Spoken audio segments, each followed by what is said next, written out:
Deus é bom, o diabo é horrível e os crentes vão melhorando.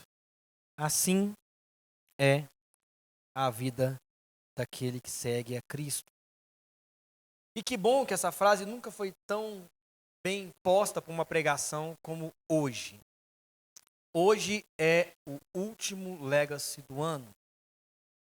E digam, todo mundo espera numa pregação de fim de ano, de encerramento, algo tipo, você vai ser feliz, você vai vencer, e votos de felicidade e de prosperidade. Mas não. Já tem algumas semanas que essa mensagem está batendo na minha mente e eu resolvi trazê-la para a igreja. O nome dessa mensagem é: precisa passar da água e do Espírito para nascer de novo. Tá? Diz assim: quem não passar da água e do Espírito não entra no reino de Deus. Abre para mim o livro de João, capítulo 3, versículo 1. Hoje nós vamos lidar com o tema de novo nascimento. Com o tema de novo nascimento. De como é a vida de alguém que quer viver com Cristo, que quer viver em Cristo.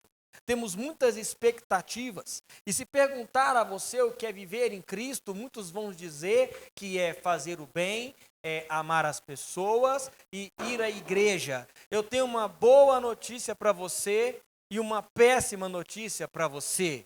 Essa resposta está 50% correta e 50% errada. Você pode vir à igreja todos os dias, comungar todo domingo, fazer o bem a todas as pessoas e mesmo assim ir para o inferno dando glória a Deus. Digam, como assim eu vou para o inferno dando glória a Deus? Sim, você pode ir para o inferno dando glória a Deus. Você pode ir para o inferno mesmo dizendo ser cristão. Porque há uma grande diferença em dizer que é algo e em ser algo. Há uma grande diferença em ter palavras que argumentem a sua postura, mas não ter gestos que condizem com a tua palavra. É o famoso faça o que eu digo, mas não faça o que eu faço. Hipócrita. Então, hoje nós vamos lidar com um texto muito interessante de João 3, versículo 1 adiante, que diz assim: havia entre os fariseus um homem chamado Nicodemos, membro do Supremo Tribunal dos Judeus. Esse homem era um homem muito eloquente, tá? Ele, de noite, procurou a Jesus e lhe disse: Rabi, sabemos que és mestre, vindo da parte de Deus, porque ninguém pode fazer esses sinais que estás realizando, e se Deus não estiver com ele. Jesus respondeu-lhe, declarando: em verdade, te asseguro que se alguém não nascer de novo, não pode ver o reino de Deus. Nicodemos questionou: como pode um homem nascer sendo velho? Pode todavia entrar pela segunda vez o ventre de sua mãe e nascer novamente? Arrazoou Jesus: em verdade, te asseguro, quem não nascer da água e do Espírito não pode entrar no reino de Deus. O que é nascido da carne é carne, mas o que é nascido do Espírito é Espírito. Não te surpreendas pelo fato de eu te haver dito, deveis nascer de novo? O vento sopra onde quer, tu escutas o seu som, mas não sabes de onde vem, nem para onde vai. Assim ocorre com todos os nascidos do Espírito. Replicou-lhe Nicodemos: como pode acontecer isso? Explicou-lhe Jesus: tu és mestre em Israel e não compreendes essas verdades? Em verdade, te asseguro que nós dizemos do que conhecemos e testemunhamos do que temos visto. Contudo, não acolheis o nosso testemunho. Se falando de assuntos da terra, não me credes, como crereis se não falar dos celestiais? Ninguém jamais subiu ao céu a não ser aquele que veio do céu, o Filho do homem que está no céu. Assim como Moisés levantou a serpente no deserto, Desse mesmo modo, é necessário que o Filho do Homem seja levantado, para que todo aquele que nele crê não pereça, mas tenha vida eterna. Porque Deus amou o mundo de tal maneira que deu seu Filho unigênito para todo aquele que nele crê não pereça, mas tenha vida eterna. Portanto, Deus enviou o seu Filho ao mundo, não para condenar o mundo, mas para que o mundo fosse salvo por meio dele. Quem nele crê não é condenado, mas quem não crê já está condenado, porque não acreditou no Filho unigênito de Deus. E o julgamento é este, que a luz veio ao mundo, mas os homens amaram mais as trevas do que a luz, porque suas obras eram más. Pois todo aquele que pratica o mal odeia a luz e não se aproxima da luz, temendo que as suas obras sejam expostas. Mas quem pratica a verdade vem para a luz, para que se veja claramente que as suas obras são realizadas em Deus. Seu Deus e Pai, em nome de Jesus, essa é a tua palavra, Senhor. Esse é o teu evangelho. Senhor, fala ao nosso coração, fala à nossa mente. Senhor, transforma a nossa vida, que ninguém saia daqui da mesma maneira que entrou, mas seja renovado em Cristo Jesus. Seja transformado pelo poder de Jesus Cristo. Pai, em nome de Jesus, Pai, cumpra o propósito que a Tua palavra foi outorgada para hoje, foi entregue, definida para hoje. Usa a minha vida como instrumento do Senhor, que seja o Espírito Santo e não seja eu a falar, e seja a vontade de Jesus Cristo cumprida nesta noite, em nome de Jesus. Amém? Amém. Para poder entender um pouco por que Nicodemos procurou a Jesus, vamos voltar no capítulo 2, versículo 23 a 25. Diz assim: estando ele em Jerusalém durante a festa da Páscoa, muitos, vendo os sinais que ele fazia, creram em seu nome. Mas Jesus não se confiava a eles, porque conhecia todos, e não necessitava que alguém lhe desse testemunha acerca de um homem, pois ele bem conhecia que havia na natureza humana. Então, peraí.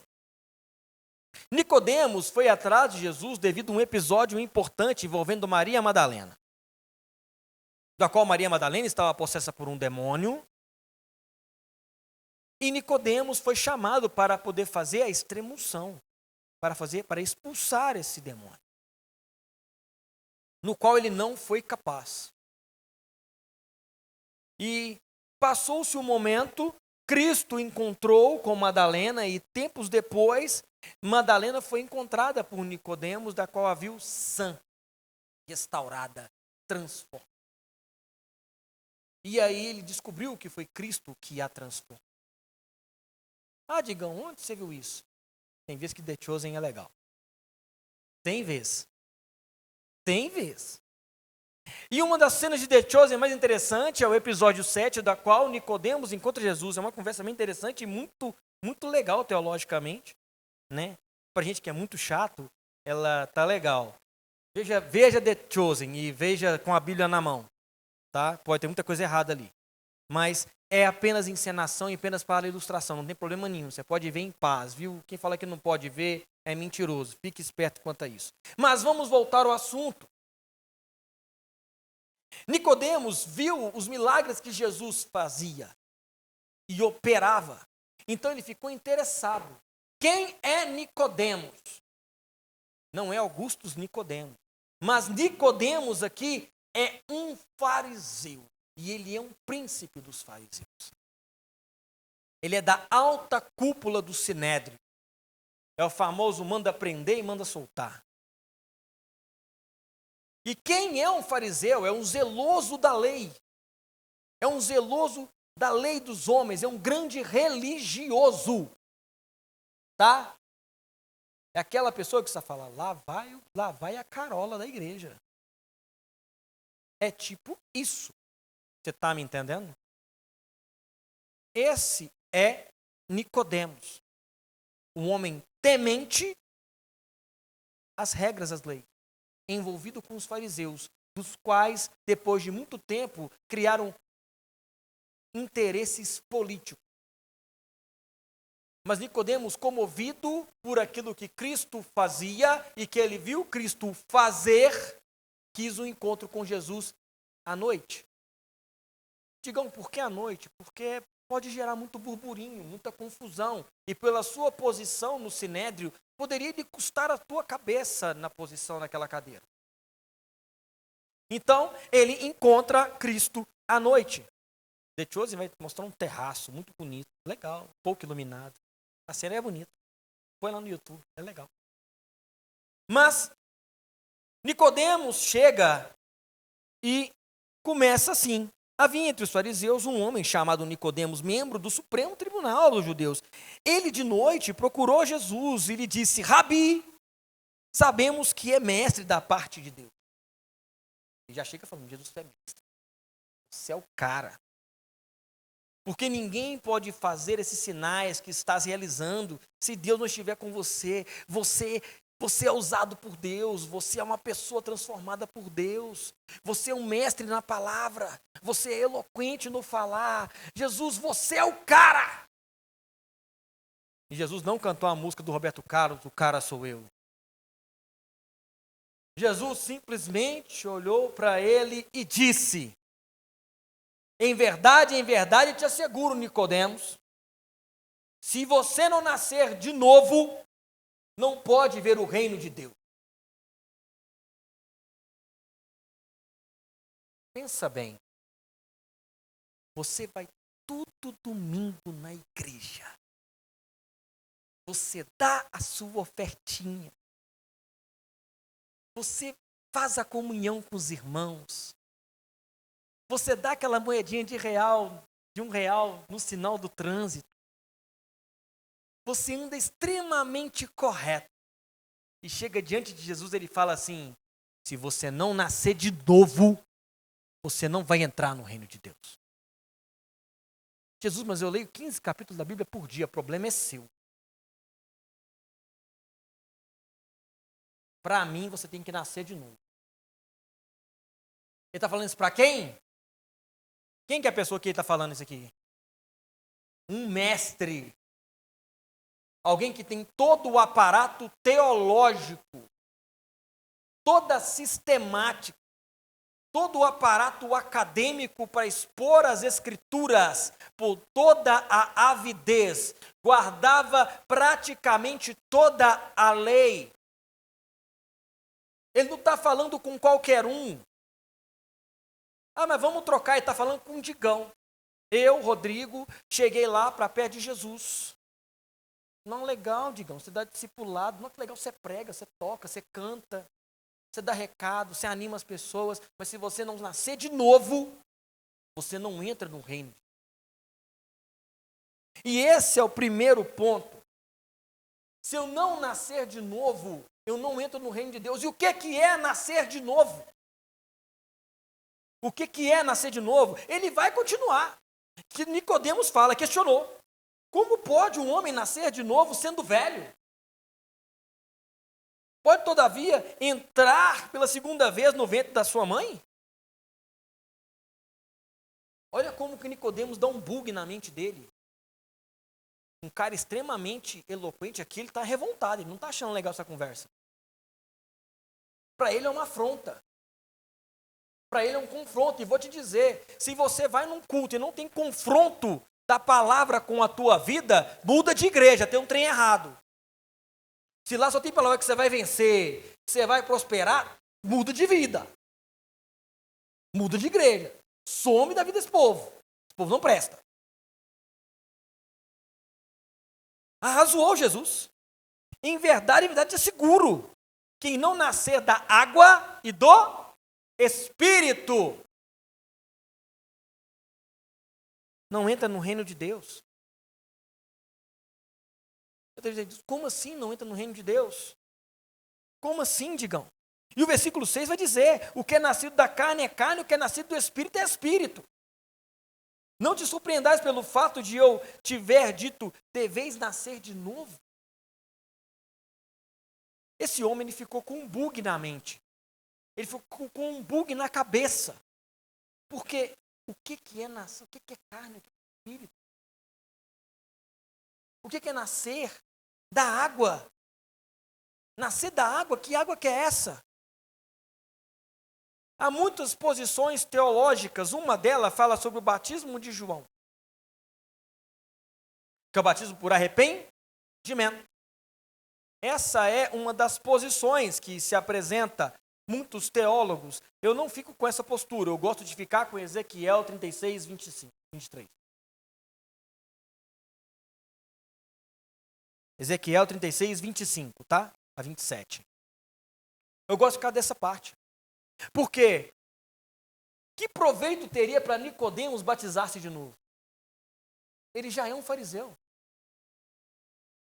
Ele já é alguém que já está familiarizado com toda a ortodoxia. Estou mentindo, Luiz? Ele já vive. Então, por que ele tem que batizar de novo?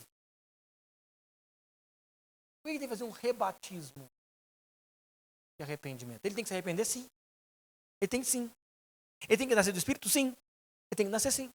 Mas Ezequiel vai apresentar uma situação interessante. Então aspergirei água fresca e límpida e ficareis purificados. E eu mesmo vos purificarei de toda a vossa impureza e de todos os vossos ídolos. Segue.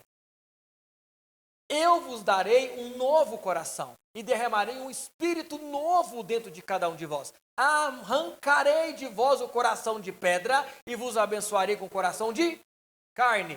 Eis que depositarei o meu espírito no interior de cada pessoa e vos capacitarei para agires de acordo com as minhas leis, princípios, e assim obedecereis fielmente os meus mandamentos. O que tem a ver esse versículo, Digão, com essa parte da água e do Espírito? Tudo, porque no capítulo 37 é o vale dos ossos secos. Não precisa colocar, não. É o vale dos ossos secos, na qual Deus manda profetiza sobre esses ossos. Eles podem reviver de novo? Ezequiel não é bobo. O Senhor quiser, então profetiza. E Ezequiel profetiza. E ali nasce um exército de homens. Mas é necessário que você compreenda isso. O que Jesus está dizendo é: Nicodemos, você precisa mudar, é a sua postura. Todo o seu aparato, toda a sua eloquência, tudo que você tem, ainda não é suficiente para viver o reino de Deus. Não é suficiente. E eu vou voltar na frase que eu comecei. Você pode ter todos os títulos que você quiser. Líder, diácono, pastor, bispo, arcebispo, papa, pajé, o que você quiser. Escolhe o título que você quer para a sua vida. Chato, bobo, legal. Se você não nascer de novo da água e do Espírito, não adianta. Porque aquilo que é carne, o que é Espírito. Digam, onde está isso? Romanos 5, 24. Foi, mano, Romanos 5, 24, eu estou preguiça de abrir Bíblia aqui. 5, 24. Romanos 5, 24. 5, 24 não tem, é 14? Eu estou errando, 14. 14. É que eu errei, irmão. Eu estou errando, eu estou doido. É 14, pode ir. Não, 5, 14, 4. Olha. Se eu achar aqui, eu mato você. 5, 14. 5, 14. 14. 5, 14. 5, 14. Eu que errei. No entanto, a morte reinou desde... Não.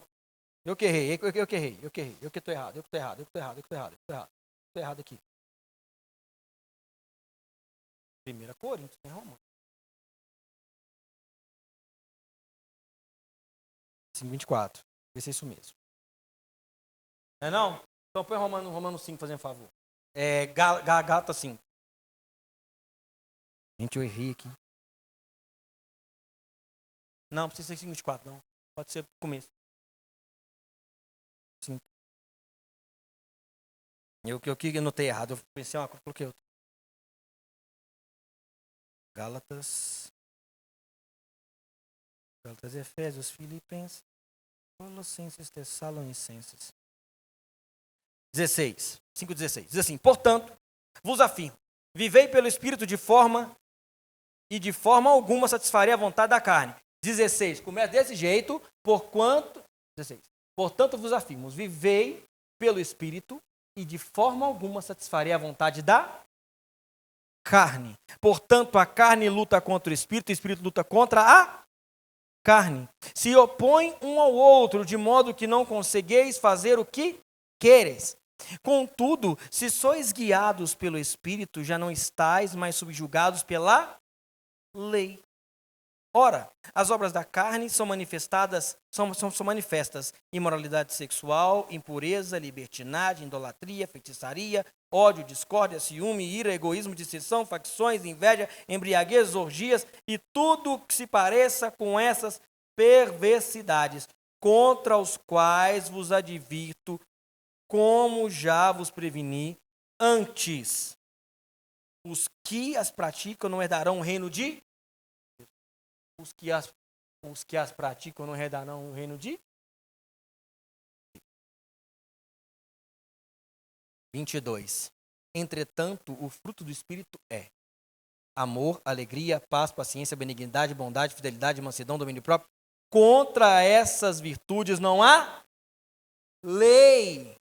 Os que pertencem a Cristo crucificam a sua carne com as suas paixões e desejos. Se vivemos pelo Espírito, andemos do Espírito de igual modo sob a direção do Espírito. Não nos tornemos arrogantes, provocando uns aos outros, tendo inveja uns dos outros. O que está dizendo aqui é a mesma coisa que Jesus disse para Nicodemos. O que é nascido da carne é carne, o que é nascido do Espírito é Espírito, diz o versículo 6. Não te surpreendas pelo fato de eu ter havido dito, deveis nascer de novo, e nascer onde? Do Espírito. Aí diz aqui, o vento sopra onde quer, tu escuta o seu som, mas não sabes de onde vem, nem para onde vai. Assim ocorre com o que é nascido do Espírito. E na cena de The Choice acontece uma coisa muito interessante quando Jesus fala isso com o próprio Nicodemos. Ele fica em silêncio, o que está acontecendo aqui? Estou ouvindo o quê? Estou sentindo o vento. Eu não posso ver o vento, mas estou sentindo o vento. Ele é real. E Jesus usa aqui a figura do ruá, que é o Espírito, é o símbolo do Espírito. O vento é o símbolo do Espírito, o ruá. Lá de Gênesis 3. E quando, muito menos, em Atos 2, quando acontece o mover do Espírito Santo.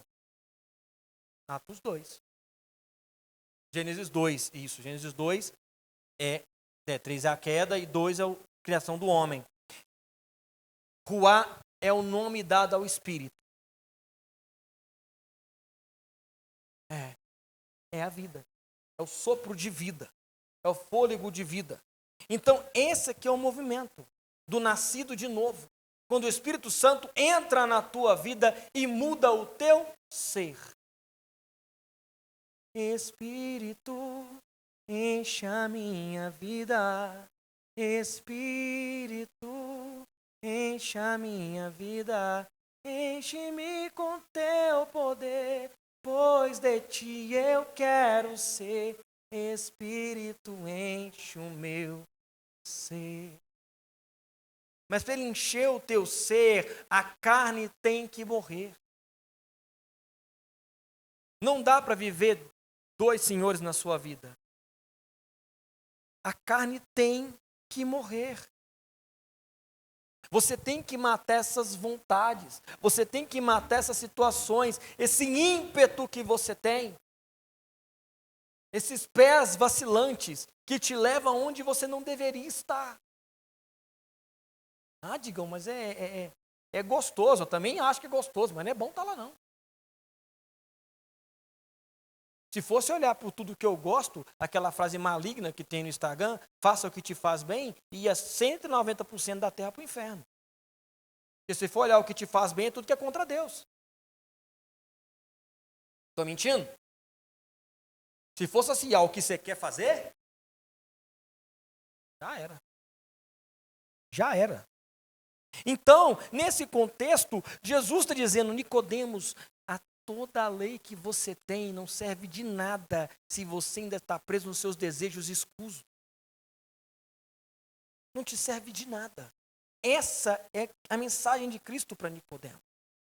E o 9 diz, replicou Nicodemos. Então, como pode acontecer isso aí, então? Não é tipo, como pode acontecer isso, Jesus? Não, é como pode acontecer isso então? Essa aqui é a postura dele. Explicou Jesus, tu és mestre em Israel e não compreendes essa verdade? Já que você quer pagar de doido, estão dois doidos. A loucura de um doido apareceu outro doido. Em verdade, asseguro que nós dizemos o que acontece e testemunhamos do que temos visto. Contudo, não acolheis o nosso testemunho. Se falando de assunto da terra, não credes, como credes se eu te falar de algo do céu? Se você não consegue compreender o que acontece ao seu redor, o que você vai compreender que acontece do céu? O que é além do seu próprio alcance? Se você não estiver alinhado em espírito com Deus, você não vai compreender o que o reino de Deus tem para te dar. Você vai viver de achismo. Eu acho que é isso aqui. Eu sinto que é isso aqui. Não tem o tal do sinto no reino de Deus. Existe a vontade de Cristo, pura e verdadeira. E ninguém jamais subiu ao céu, a não ser aquele que veio do céu, que é o Filho de Deus. Só eu, Nicodemos, posso te falar o que você precisa. Porque eu vim de lá. E aqui ele vai dizer como isso vai se resolver, como consegue resolver essa situação. É a mesma situação. Assim como Moisés levantou a serpente no deserto, desse mesmo modo, é necessário que o Filho do Homem seja levantado. Onde está essa história da serpente no deserto? Números 2:19. Agora acertei. Sou péssimo com o endereço. Que coisa horrível. Números 2:19. Está errado. É número 2:19. É número 2:19. É número 2:19. Tem aqui. Volta lá no 20. Não, eu vou achar. Se eu achar, eu mato você. Não. Olha aí pra onde.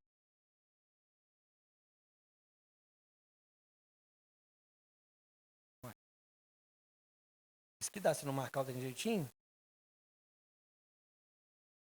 Não, é 21:8. 21:6. Número 21:6. Espera aí, 21:4.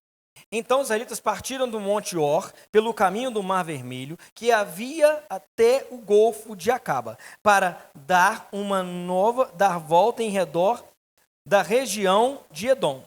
Entretanto, durante a jornada, o povo perdeu paciência mais uma vez e passou a murmurar contra Deus, mediante suas reclamações de Moisés. E o povo se queixava, reclamando, porque não fizestes subir o Egito, para morrer neste deserto?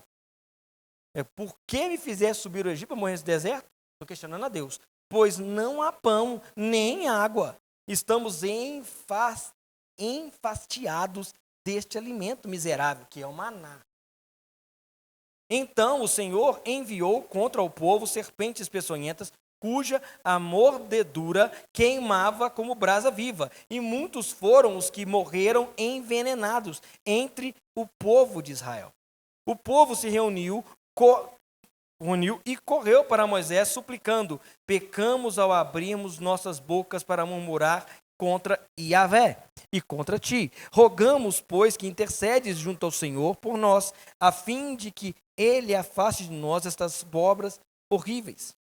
E Moisés orou, intercedendo pelo povo. Então o Senhor ordenou a Moisés: faze uma serpente de bronze e coloca em um alto poste. Todo aquele que for picado e olhar para ela viverá. Moisés modelou a figura da serpente em bronze e a colocou no alto de um poste. Sempre que alguém era mordido por uma daquelas cobras venenosas e olhava para a figura da serpente de bronze, ficava curado e permanecia vivo. O erro foi que eu li 2:19, era 21:9, eu que li errado. Tá? Então Jesus aparece aqui na situação, mostrando a Nicodemos a forma como ele há de agir. Eu, Nicodemos, serei o instrumento de transformação da sua vida.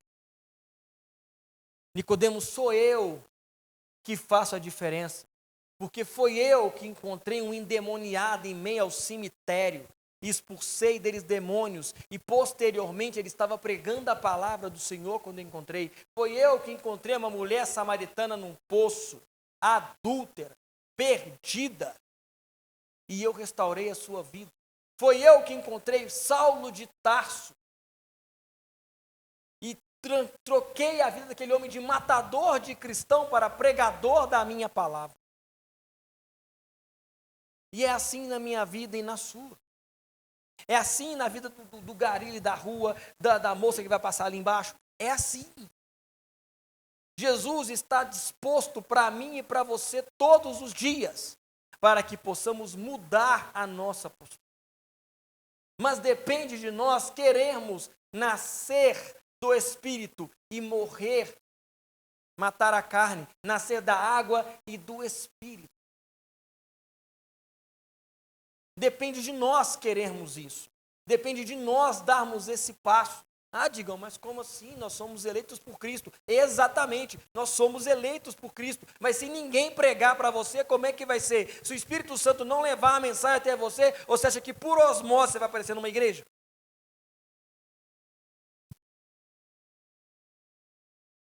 Quem prega isso é louco. A mensagem tem que chegar ao seu coração. Ela tem que te convencer. Ela tem que te apresentar, tem que te abrir os olhos. E como que ela vem? Como que é a água que jamais terá sede? Alguém precisa beber dela primeiro. Você concorda comigo, Tailão? Eu estou morrendo de sede, toma água não, vai beber no cuspe. Não, meu querido. Alguém tem que te dar a água primeiro para você matar a sua sede. Você tem que se encher dela primeiro. Então só pode se encher se você ver a Cristo e olhar a Cristo, assim como aquelas pessoas que estavam andando no deserto e reclamando das coisas, quando olhou para a serpente, devido à sua falta de obediência, pela sua ingratidão, Deus estava as matando. Deus olha para a serpente, e quem olhar será curado. Depende de uma fé. Depende de uma necessidade. Essa que é a postura.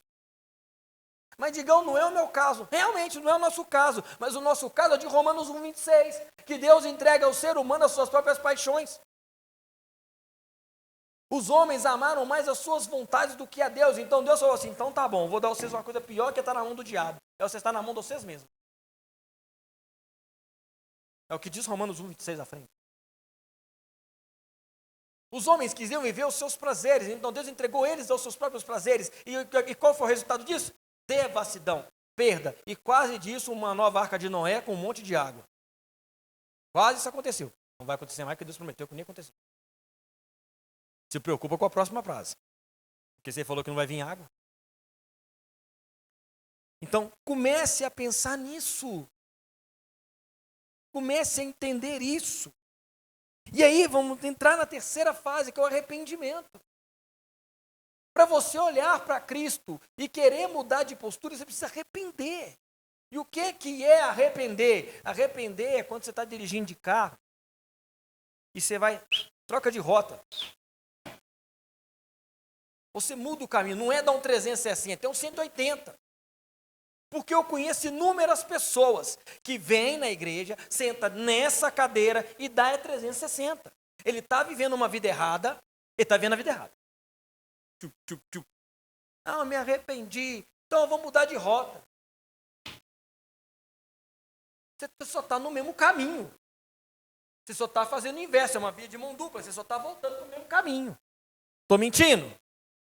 Arrepender é trocar o caminho. Eu mudei a minha rota, eu não passo mais por ali. Aquele caminho não serve para mim. Aquela vida não serve mais para mim. Eu não quero mais aquilo. Eu conheço inúmeras pessoas que vêm, senta aqui, chega, chora, não sei o quê, bababá, bababá. E eu falo, querido, se você não mudar, o lugar mais frio do inferno é o colo do capeta. Você é louco, diga, não sou louco, eu só não vou mentir para você. Porque não adianta nada você vir todo domingo, todo sábado, sentar aqui, começar a conversar comigo e tal, ouvir a palavra, levanta a mão, glória a Deus, bate palma para o louvor, dá oferta, faz tudo, mas vive a vida errada até hoje. Se você não nascer de novo, você vai para o inferno. E algo que eu não quero, que Deus não quer e que ninguém na igreja quer.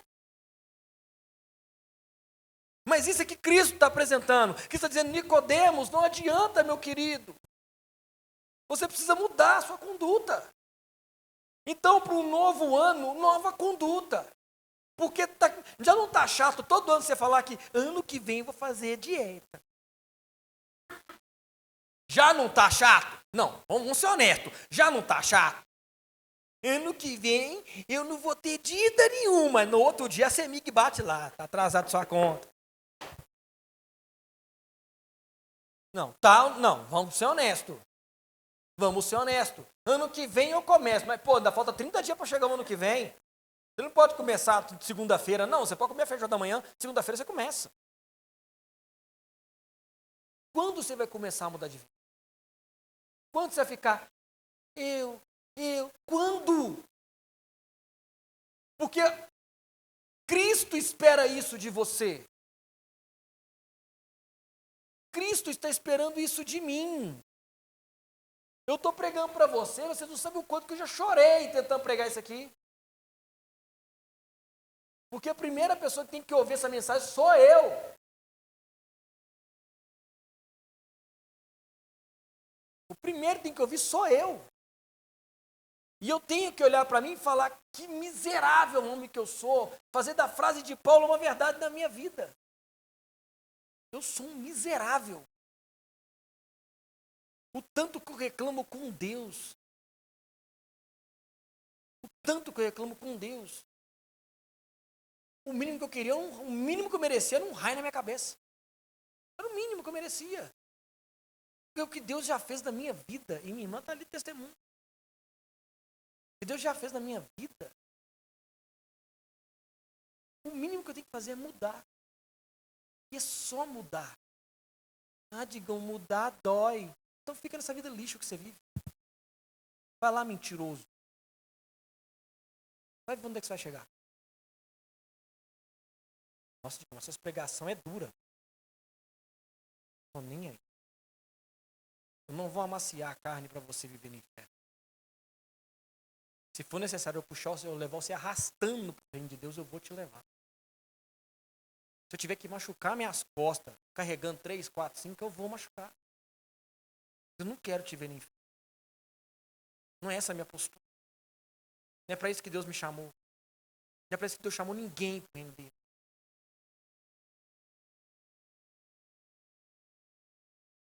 Sabe? Pare para pensar, pare para refletir. O sacrifício de Cristo na cruz hoje tem valor para você? Tem?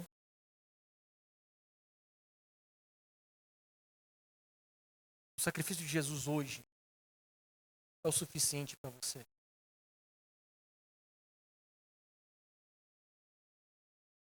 Se chegasse hoje diante de Cristo, como que seria? Digam, mas ainda estou no processo de pecado, estou passando por um problema. Provérbios 4,18, a vida do justo é como a luz da aurora, vai brilhando mais e mais até esse dia perfeito. Romanos 3,23, todos pecaram e carecem da glória de Deus. Ninguém consegue salvar-se por si mesmo. Mas é uma vida de total redenção a Cristo. E vai mudar. Então, o versículo 15, Jesus dá uma solução para Nicodemos. Ele diz, para que todo aquele que nele crê não pereça, mas tenha vida eterna. Assim como aqueles que olharam para a serpente e foram curados. Eu sou a serpente. Aquilo era só um esboço do que eu teria que fazer. Então veio um versículo que todo mundo conhece. João 3,16, porque Deus amou o mundo de tal maneira que para que todo aquele que nele crê não pereça, mas tenha vida eterna. Mas o 17 continua, porque Deus enviou o seu Filho ao mundo, não para condenar o mundo, mas para que o mundo fosse salvo por meio dele. Tem que falar, eu tenho medo de Deus. Não é ter medo, tenha gratidão por Deus. Eu expliquei isso aqui esses dias. Quem está resolvido é Deus, não é? Deus está resolvido. Quem precisa de perdão é Deus ou eu e você? Quem está com a chave na mão é eu ou você? É Deus ou você? Quem pode se resolver é Deus ou você? Quem é santo é Deus ou você? É Deus. Ok? Quem já teve que perdoar alguém? Quem já pediu perdão? E de qual situação você gostou mais?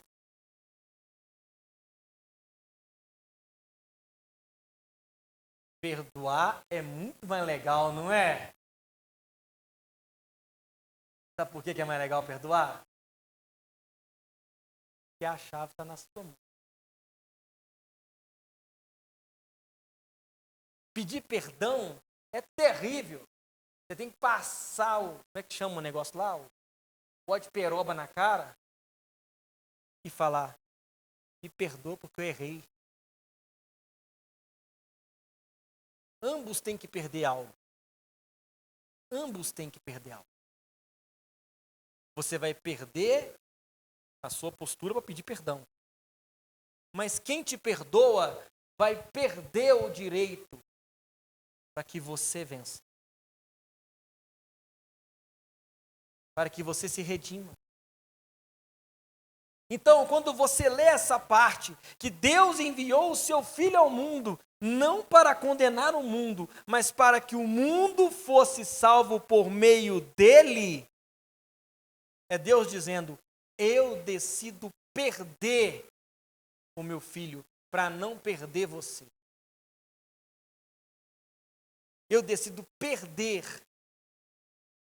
o que está na minha mão para não perder você.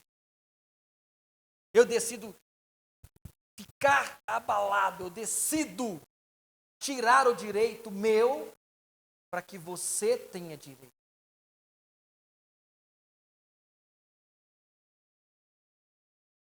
Porque foi isso que aconteceu. Quem perdeu o filho não foi você, foi Deus. Você já era perdido. E eu amo Lucas 15, versículo 20, que diz assim, Lucas 15 é o achados e perdido da Bíblia. Está tudo perdido, a dracma está perdida, a ovelha está perdida, o filho está perdido. E aí, o filho pegou, falou com o pai, ô pai, eu estou acabando a mensagem. Ô pai, me dá a herança que me cabe. Você recebe herança quando? Quando é que você recebe herança? Quando alguém morre. Alguém tem que morrer. Concorda comigo? Só que fala para o pai vivo, pai, me dá a herança que me cabe. Eu vou viver aquilo que eu quero, eu vou viver aquilo que eu gosto, eu vou fazer o que me faz bem, assim diz o Instagram. E foi. E passou o que passou. E no versículo antes ele fala, olha, eu vou pedir perdão ao meu pai, porque o servo lá vive melhor do que eu. Um escravo lá vive melhor do que eu. Então ele levantou. Não, volta lá no 20. Então ele em seguida levantou-se e saiu em direção ao pai.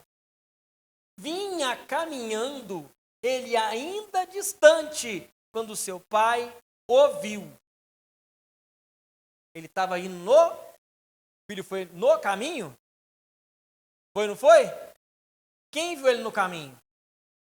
Quem estava esperando quem?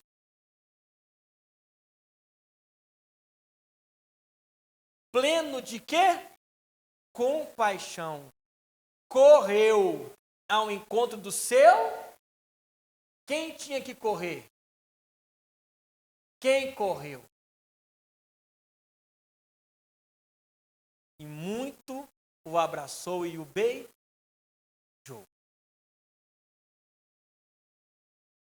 Isso aqui é uma história que Cristo contou.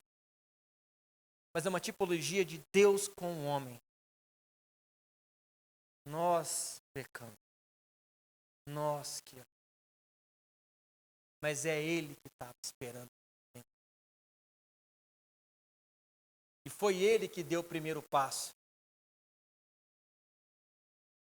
Eu sou pai. E tem vezes que o meu filho faz as coisas que eu odeio. Quebrar minhas coisas. Minha irmã sabe o quanto que eu sou chato.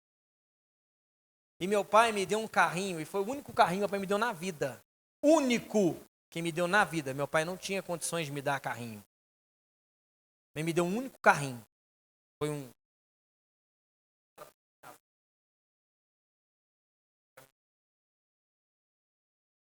E aí, eles foram na casa da minha mãe pegou os brinquedos que eu tinha, tal, e eles brincando com os brinquedos, aí tava legal. Quando chegou lá em casa, meu pai é falecido, tá? Então quem me deu não vai me dar mais. O Benjamin, o que a Luísa falou que é cópia minha, a primeira coisa que ele fez quando ele chegou lá em casa, ele botou o carrinho no chão e...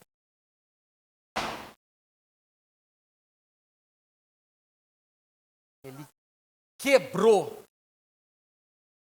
a única lembrança de infância que eu tinha do meu pai. Única. A da minha avó, a sanfona também acabou. E aí eu olhei, a Marcela olhou, ficou aquele clima tenso lá em casa. E minha irmã sabe. O brinquedo que eu comprei com 5 anos de idade estava inteiro, funcionando.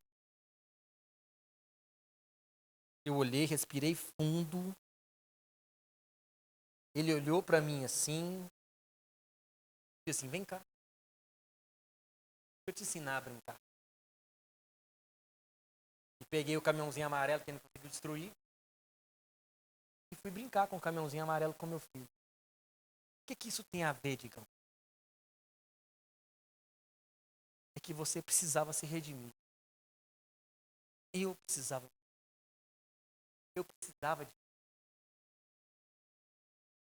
Mas eu não sabia. Então Deus fez assim, vem cá. Deixa eu te ensinar. Então eu, Rodrigo, eu vou pendurar naquela cruz ali, que você não consegue fazer isso por você. Então eu vou fazer. E assim é a postura de um Deus que te ama. Que Deus que é esse? É o Deus que faz aquilo que nós não podemos fazer porque nós não conseguimos. Mas Ele faz porque se nós não fizermos, nós vamos para um caminho de perdição. Então Ele fala, Nicodemos, eu vou fazer por você aquilo que você não consegue fazer. Para que você possa nascer de novo, eu vou entregar a minha vida, porque essa foi a missão do meu Pai. E você está aqui para você saber que eu vou morrer por você, Nicodemos. Porque as suas obras são escondidas na luz. Assim diz o versículo 19. O julgamento é esse.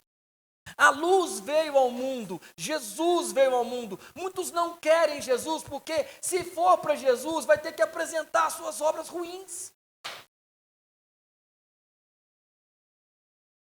Então fique em pé no seu lugar em nome de Jesus.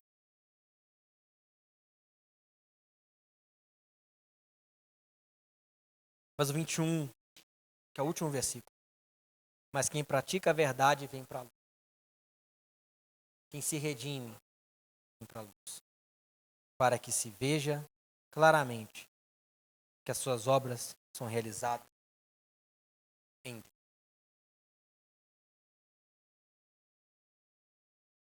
Você possa guardar em